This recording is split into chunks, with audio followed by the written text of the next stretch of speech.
Hi teachers and students. Today we're going to talk about an amazing chemical. It's this guy right here, dihydrogen monoxide, or as we tend to call it, water. Its chemical symbol is H2O. It has 2 hydrogen atoms on it and 1 oxygen atom.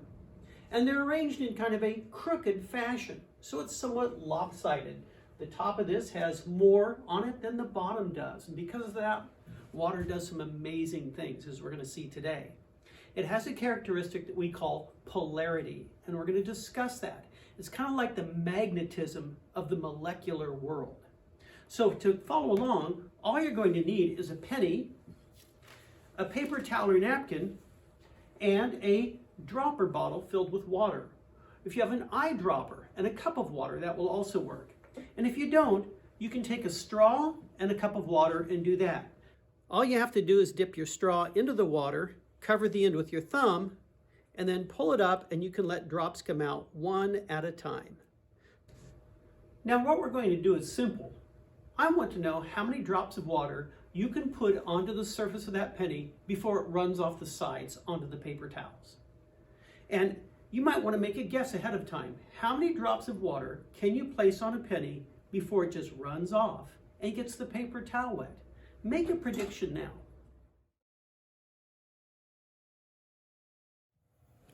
So here we go. Let me see what I can do.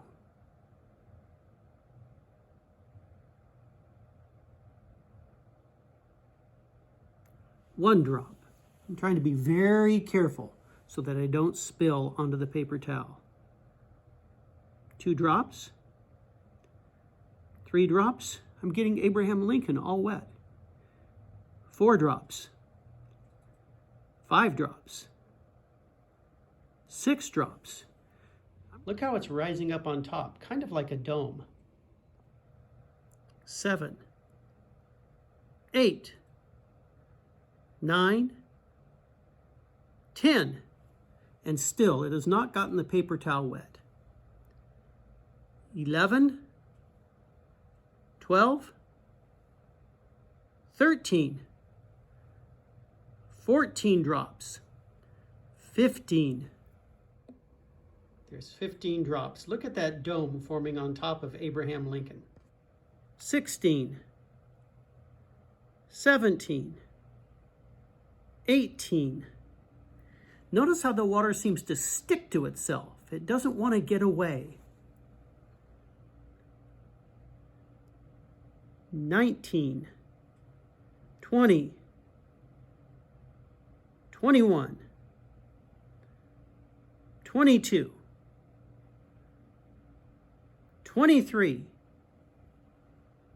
24 drops, 25,